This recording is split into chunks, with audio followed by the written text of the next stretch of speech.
I am very excited for this chat today with the one and only Thomas Power. Thomas, you are a legend in my mind. I've followed your career for, gosh, over maybe 15 years. And I'm so excited to chat today. I can't believe it's taken us this long to get together on this format. How are you? I'm very well, Evan. It's an honor to be on your show. Sorry if it's taken me 15 years to get to your show. Not quite, but we're going to go back in time and look over that 15 years. But before that, how do you introduce yourself these days? You have so much to your portfolio, as it were. Where do we start? Well, these days I concentrate on the Business's Personal 100 Club, these 100 members around the world in this private club, supporting them and connecting them. So really the founder of that with my wife, Penny. But I mentor a lot of young entrepreneurs, as you know. A few I'm very proud of. And I do a lot of speaking. I sit on boards as a non-executive director, an independent director. So I guess a mixture of things, but the thing I'm most interested in is the model we've built around this 100 Club, because we've discovered something about the science of this size network, which I think might be a sort of personal lifetime breakthrough. Well, that is quite a thing. So share some moments with the do you call it BIP 100? Is that the right acronym? And the genesis of the idea. Where did it come from among your many pursuits? Unfortunately, like Academy, I can't claim credit for the idea. I'm not the idea person in our family. I have to give that to my daughter and my wife. They're the ideas people. So Penny and Hannah conceived the idea of the BIP 100 Club, 100 members around the globe supporting one another. And Penny also conceived Academy back in 1998. So I can't even claim that either as a community of small business owners supporting one another. That's always been our focus, supporting small businesses. So I can't claim the credit, but the thing we're 3 years in and we've reached the 100 members, and I've done 4,500 Zooms. Wow. We've had a couple of thousand people for lunch. Oh my goodness. So we've done hundreds of lunches, and we found this great 100 people around the world. But the thing I'm most interested in is that within the 100, people take a year or two to meet the 100, and they pick out their favorite 30, and they get quite intimate with 30 of the 100. But they need the 100 to find the 30. And having spoken to them all, they've all got a different 30. So that's intriguing to me. Of the 30, they do business with 6, and they also discover 3 best friends. Wow. So there's these numbers, 136 and 3, that are really intriguing me, because Robin Dunbar has his Dunbar's number, between 100 and 220, and the average 150. Of the size of a community, which I now realize is too big. But what I'm intrigued by is that most people can't cope with more than 30 intimate relationships. Wow. And when I look through their phones and their emails and their WhatsApps and their Telegrams and all the messaging systems that we have, that's actually really true. But I didn't know that 3 years ago when we began this process. So I don't know whether this is the 136 and 3 is common across all the members, whether it's a natural primate DNA hidden inside our human psyche, or whether it's a discovery, because people tend to have 3 good friends from university or school or college or work or whatever. But the 136 and 3 has got my science of networks brain pinging all over the place, because is it a discovery, or is it just there? That's a mic drop moment, to say the least. I need give some thought to that. Let me go back. You actually mentioned your lovely wife, Penny Power. We've never been introduced, but I feel like through your content, I know her. How do you manage this amazing relationship partnership over the years? You both have very successful careers. She actually has an OBE from, 2014. From the Queen. Yes, if for my friends here in the U.S., that's pretty much the highest recognition you can get in the UK. That's quite a partnership you two have created there. Yeah, she's a very special woman. I met in 1988. I was 24, and I thought I had absolutely no chance with her whatsoever. I thought she was way out of my league. Bigger job, better salary, more power, everything. She was a very successful young woman in her early 20s. As I say, way ahead of me. But I persisted. I dug in. It took me 9 months to even get a date. Just a date took me 9 months, but I persisted and dug in. Somehow she fell for my lines. God knows why. Married at 26, and she's just a phenomenal businesswoman.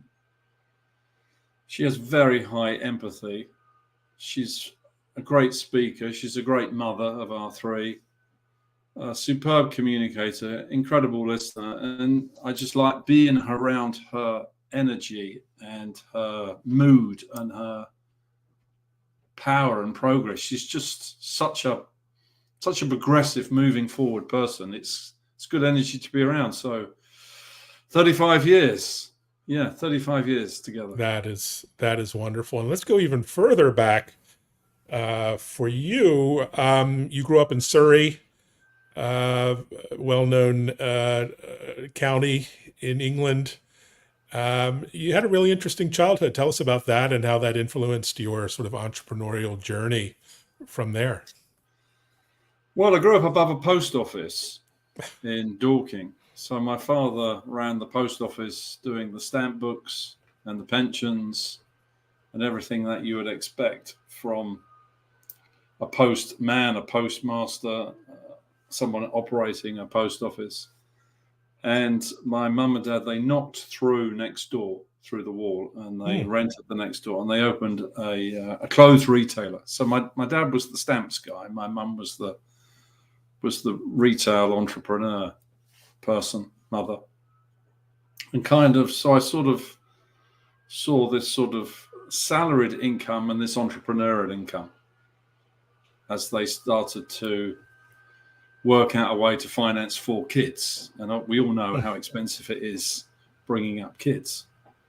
And so I had a good introduction really from the age of 5 into retailing, into selling, into really being in the front of the customer, really from 1969 when they bought that post office and started building that shop. So you get immersed in sort of small time retail entrepreneurialism, and it seeps into your DNA, becomes part of you. And it was a great foundation for me because really my first sales job at the age of 16 was working in a supermarket on a delicatessen at Waitrose, which is a national supermarket chain here. And that was the first time I got any kind of confidence that you could sell food to people.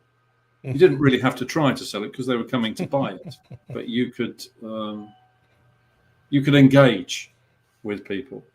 And there were lots of people inside the supermarket who were famous on TV who came in, and I got to meet them. Dan Mascott, who commentated at Wimbledon, Dennis Norton, It'll Be All Right on the Night, various different people, Oliver Reed, movie star. So I got to I had 2 years from 16 to 18 to learn how to sell, and I still credit Waitrose Delicatessen with teaching me how to sell.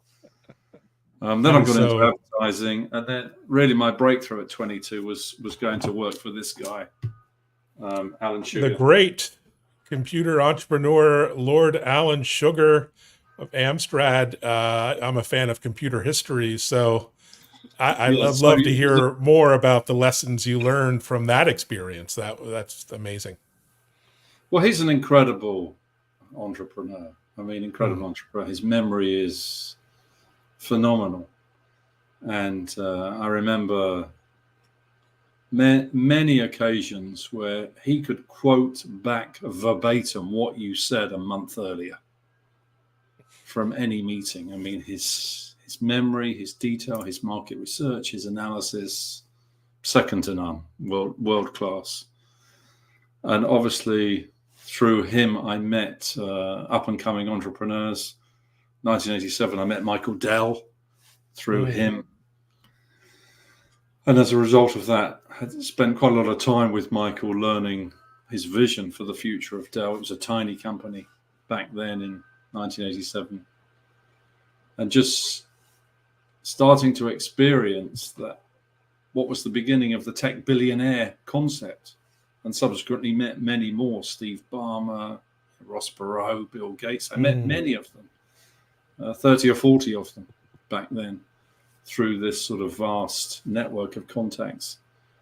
And through Alan, or Lord Sugar, Sir Alan, then Lord Sugar. Phenomenal networker, got my appetite for networking, connecting. Alan was very, very good at collecting people and connecting people. Very, very good at that. Retailers, distributors, manufacturers throughout Hong Kong and Korea and the United States. And so you sort of learned how very successful entrepreneurs worked, and how at the time, obviously you didn't know when you meet Michael Dell at 22 and he's 21, you don't realize he's going to become who he's going to become. But you sort of get used to the behavior, the mindset, the profile of a billionaire profile. So when in my lifetime, I've met a couple more, like Jazz Ahmed, who created AKQA, the big agency. I met him at 19. Obviously, I met Jay Shetty at 25. And you start to notice, when you spend quite a lot of time with this sort of billionaire profile, you start to get a sense of what they have that the others don't have. And having experienced it, I don't have it, but I know when I see it. And I saw it in a Jazz at 19. I saw it in Jay. And you sort of get a sense of, oh, right, okay, so I'm with somebody here who's going to be extremely successful at their chosen path. And that sort of dates back to those first few years with Alan, learning the ropes of how he monitored people, how he understood people, how he understood product and margin and cash. They're rare beings, which is why I think there's only 3,000 billionaires worldwide. Out of 8 billion, it's a small number. I mean, it's obviously a big numerical number, financial number, but it's a very small group, the number of billionaires worldwide. And so I've met a tiny percentage of those, and allowed me to frame my mind, my career, my approach, and support other businesses coming up. When you see unique talent, you can spot it very fast when you've seen it many times before. Does that make sense? Am I making sense? Oh yeah, no, it's intriguing. And that led to one of your other ventures that I remember well, Academy, which was really groundbreaking business social network, well ahead of its time, maybe too far ahead of its time. If you think about LinkedIn today, there was no such thing at the time. How did you come up with the idea for a social network for entrepreneurs back in, 98 or earlier? Yeah, it's February 98. Yeah, it was Penny's idea. She'd got used to the fact that I was a very active networker, connector, introducer. You know, that constant activity of collecting people and connecting people was sort of in my mindset from the Amstrad days and other organizations I worked with subsequently. And she said, if the future is e-commerce, we need to create some kind of community to educate people in e-commerce. So the idea was kind of like the Institute of e-commerce, like a community where you could go and learn what e-commerce was. And so I was working back then for Commerce One. Mark Hoffman from Sybase started Commerce One, and I was their UK rep. And so I sort of took, on the plane, I remember flying to Walnut Creek, just outside San Francisco. I remember looking at the Economist magazine, thinking about e-commerce and thinking about education, academy, e-commerce, Economist, and just academy just came into my head. And just basically swapping the A for an E, and came back, registered the URL, and off we went. And interestingly enough, it was 5 years later before we saw LinkedIn. And Reid Hoffman was a member of Academy from 2000 to 2002 before he launched LinkedIn. So I feel, that was quite special. And many other very famous people now, Gary Vaynerchuk, were very early members of Academy, because it was first. You may remember we had Rise back then, RYZE. Oh yeah, I joined them all. A little thing called Twitter. Yeah, the whole 9 yards. We had OpenBC, that became Zing Crossing. So there were a few of us out there before Reid launched LinkedIn in the summer of summer 2003. Yeah, because we're like digital fossils, Evan. We've been online for 30 years. If you think, add that to my bio. That is spectacular. I love it. AOL and CompuServe, 1989? So that's nearly 34 years. Before that, bulletin boards, just running up your parents' phone bills, And so, we had BT Telecom Gold on the Amstrad PC 1640 in 1987. So just for sending messages. So you're talking about 35 years of being online longer than you've been offline. It's shocking to think how quickly it's gone. And I love your focus on mentorship, including the great Jay Shetty. It's actually he's terrific. I was just speaking with him only just before this. I think he's incredible. He is, and it's actually spurring me to renew an interest in mentorship. Many of us are very busy, and we think, we're too busy. We're traveling. We have too many obligations. I don't have time to mentor. But I think I need to rethink that. What's your philosophy when it comes to mentorship? What's the approach that you found works so well for you and your collaborators? For me, I do all my mentoring on WhatsApp. So I have total access. People have total access to my WhatsApp number. You see, I publish my WhatsApp number on every platform, so anyone can get in touch with me at any time. So I mentor and coach and teach via WhatsApp. But I think one of the interesting things with Jay, and it's 10 years ago next month, October the 22nd, since we met at Accenture. I was hired to teach at Accenture. And there he was, a young man who was very ambitious, wanted to make wisdom go viral, and was telling me all about his ideas in 2014 of what he wanted to achieve. And I said, well, if you believe all this, I want to encourage you to believe in your own ideas. But if you believe all this, you're going to have to publish this, make videos. You have to make 1,000 videos and stick them on all the social networks. And he went, okay, then I will. And nobody had ever replied like that to me before. And I thought, and off he went. And if you look from 2014 to 2019, that time when he really invested in creating content. And then in 2019, that sort of takeoff where he went from a few 100,000 to a few million, and then to like 50 million followers. The curve came along like this and then went like this between 2019 and 2023. And look at the success on the back of those followers, millions of book sales. And so I think he's really proven something I've always believed from Academy, that income follows audience. And I've always believed that as long as you've got the right content for that audience, you will be able to monetize something off the back of it, whether it's videos, whether it's advertising, whether it's books, whether it's speaking, whether it's consulting, coaching, training. So you will be allowed to do something on the back of that. We proved that with Academy. Jay has shown that again over the last 10 years. My son TJ is now doing it with his mental health and well-being focus around dose. And so I think once people understand that income follows audience, it's a path for people to follow. But I think Jay was exceptionally focused on following it precisely. Mm-hmm. And his performance over the last 10 years has been truly remarkable. How many people do we know who've gone from nothing to 50 million followers in a decade? I don't know anyone who's managed to do that.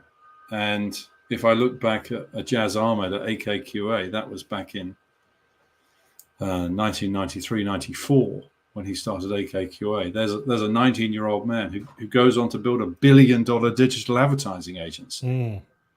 But he had that same thing that Alan had, that Michael Dell had, that Jay has. They have this very precise focus, very single-minded focus on what they're trying to achieve. And most of us don't have that focus, are distributed, easily distracted, spread around. And when you see that single-minded focus that Alan has, that Jay has, that a Jazz has, that Michael has, when you see it, you think, that's it. And you don't see it very often. You really don't see it very often. I would say one person a decade for me in my career. I've been working 44 years. Mm-hmm. I would say I've only seen it once every decade. But I know it when I see it. And yet there are so many opportunities for entrepreneurs, not necessarily to be billionaires, but to be successful and to achieve all kinds of dreams in a practical way. So what's your advice to aspiring entrepreneurs, young people who are interested in entrepreneurship of some kind, who might be listening or watching? What's your practical advice there? I think the first thing that they've got to get right is the story that they want to tell, and build an audience around that story on their preferred platform, whether that's Instagram or LinkedIn or Twitter or X or whatever it might be. But get the story right and recognize whatever product or service you want to build, whether it's a service or a manufactured product or a retail product, you have to have this audience wrapped around you. You have to have it. It's now critical. You have to be kind of like a TV star. And so I think every entrepreneur has to have that now. Every young entrepreneur of the digital age, of the social age, however you want to label the age we're now in. And to recognize that only a few people are capable of doing it. And so if you can't do it, then you've got to have someone who does it for you or with you, either a business partner. And then once you've built your audience, custom fit your product and service to that audience. Some of that audience will want a low-cost product, some are medium cost, some are high-cost product. Some will want lots of personal attention, come to events and conferences and meet you face-to-face and have dinner with you. Others will be happy with a product for $1 a month and a T-shirt and a drink. So build your audience, then custom fit your product to that audience. Because we've created a world where now the audience has total control. And even the mighty Elon Musk, with his wonderful rebadged Twitter as X, he's still a servant now to 100 million people. And he might be a 200 billionaire or 300 billionaire or whatever he's up to right now. But he is still a servant to that 100 million or 150 million users that he has. And when he talks about turning X into a financial institution, he's basically going to custom fit products and services to that audience, not just cars and Neuralink, but financial products and he's going to build them to match what they want and the prices that they want. So to any entrepreneur, I say, make sure you build your audience before you build your product or your service, and then custom fit your products and service to that audience. That's what TJ has done. That's what Jay has done. And we didn't see that with the entrepreneurs of the 80s and 90s that I worked with, because they used advertising. But audience building is the new advertising. Without that audience, without that following, without that engagement, you don't know what to build for you don't know what you're serving. You don't know whether you're selling expensive products or cheap products, mid-sized products. You don't know whether you're selling physical hard products or whether you're selling services. And so everything follows the audience. That's why I say income follows audience. And the other thing entrepreneurs have got to get used to is, I had this breakthrough in June 2009, the development of what I call the ORS theory, the open, random, and supportive theory. Large corporations are closed, selective, and controlled. And when you've sat on public boards, listed companies, you've got to be closed, selective, and controlling. Closed about the information you release, very selective what you share, and try and be in control of everything around you. That's what it's like inside certainly a publicly listed institution. When you're inside a network, it's the opposite of closed. It's open. It's not selective. It's random, and it's not controlling. It's being supportive. And so with your audience, you have to be open, random, and supportive. So it's very, very hard to manage. And Musk is very, very good at managing that on X. He is ORS. He is open, random, and supportive. He's one of the first profiles to reach that state. And I had that theory in 2009. I didn't expect that to become mainstream until 2024. Musk has it. Jay has it. I see it in my 3 children who are developing their own stories. And I see it in different people around the world. But it's very, very hard to switch away from being closed, selective, and controlled, because that's where we're comfortable, to open, random, and supportive, because that's where we're uncomfortable. And you get criticized by your audience, and you get told off by your audience, and you haven't done this right, and you haven't done that right, and this is wrong, and you have to get used to that. Discomfort is effectively live R&D. And as you receive that discomfort, you have that live R&D shift, and then you have to go back to the drawing board and re-bespoke your products and services to that audience, because unfortunately, income follows audience. You can't escape it. And if you want more income, you have to have more audience, and you have to have more precise bespoking of your product and service to that audience. And it's very, very challenging, which is why the world is struggling to get used to it. And there are only a few people who are very, very good at it, and they stand out when they do. Am I making sense? Oh, wonderful insights, wonderful advice as always, Thomas. And I guess I have one question left to ask. I mean, what's next for you? What do you have on your radar that's exciting or might interest us? What's next for the BIP 100 Club?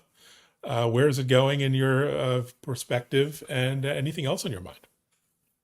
Oh, goodness me. There's a lot of things on. We're very, very pleased with what BIP 100 has become. Very, very pleased with that. And we've been asked many times, would we license or franchise that to other countries or cities around the world? So that's something we've been asked about. We haven't committed to that. I'd raise my hand for that one for sure. Boston is, one of your old stomping grounds from the UK. Big fan of Boston. We launched an AI dinner in London. I'm very fascinated by the importance people are placing on lunch. I don't know whether this is a post-COVID outcome or symptom, but we've had over 6,200 people register to come for lunch. Wow. On our HubSpot CRM. And I'm thinking, and a long lunch, from midday through 4, a long lunch.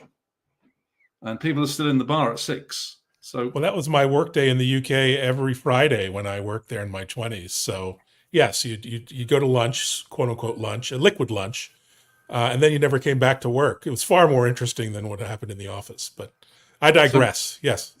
yes, so that kind of your Friday in London networking, liquid networking, is back on the agenda, and I tend to move people from LinkedIn to WhatsApp to lunch, Right. and we've been asked a lot about turning the AI dinner into an AI lunch. Another opportunity, but I've stayed. Both Penny and I have stayed very focused on getting the BIP 100 up, because finding 100 people around the world is really difficult. Mm. So that's taken us 3.5 years to get that up and out the ground. And you can't afford to be distracted when you're focusing on launching a new product or service. And so who knows where that will lead next. In terms of other things I'm thinking about, obviously we hear a lot about AI. We hear rumor of the fact a decade from now we'll be able to do 3 years work in a day. Mm-hmm.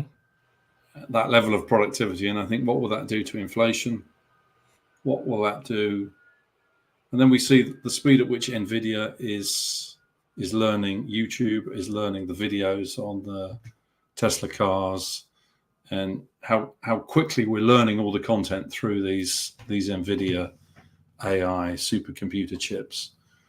That within a few years, the AI is going to know everything. So at some point, and Neuralink is a display of this, we're going to have to put all of that content on a chip and stick that in our neocortex. And so Musk is right about that. We're going to be one with the machines. We're going to merge with these machines. The machines are taking on us, and we're taking them. So I'm looking forward to. I'll be 70 in 2034. So I'm looking forward at the age of 70, hopefully as a grandpa then, with some grandchildren, getting upgraded with my AI chip, and being asked by little grandchild, Grandpa, do you know everything? And I say, well, I do now. So I've always been intrigued by Ray Kurzweil's Age of Singularity, and I'm trying to understand what it means for mankind and machine to become one, because we're upgrading them to human, and they're upgrading us to machine. And once this piece of glass that we all love is in here, what does that mean? And how does that affect our physical being? That buzzes around in my head all the time. And I'm trying to keep my body fit and healthy, working out every day, to make sure I'm physically ready to take on board whatever that means at that time, which I think will be the mid 2030s. And at the same time, I think we're also going to see with AI, that's going to give us the power to have the fusion breakthrough. So we effectively have unlimited power, which is close to free. So whilst we've got unlimited information, which is close to free, I think in the next decade, we're going to have unlimited power that's close to free. And we're going to be at the point where we're merging man with machine. So by my mid-70s, you'll see a sort of a new upgraded version, assuming this all works through. And so those are the things in my head about how I'd love to get a peek in your head at some point. Talk about unlimited Thomas power. I mean, that you just got the title of the podcast here, so I'm gonna steal that. And thank you so much, Tom, for being here and sharing, your vision and a few practical insights into the world and the future. And as always, follow Thomas on Twitter, X, and you're a delight as always. Thanks so much, and thanks for watching, everyone. And Evan, thank you for all that you do for the community worldwide with your content. You are a phenomenal. Oh, thanks so much. You are a phenomenal That's operator, and your contribution is massive and has been for a long time. Well done, oh, you. that means a lot coming from you. Well, thanks again, Thomas.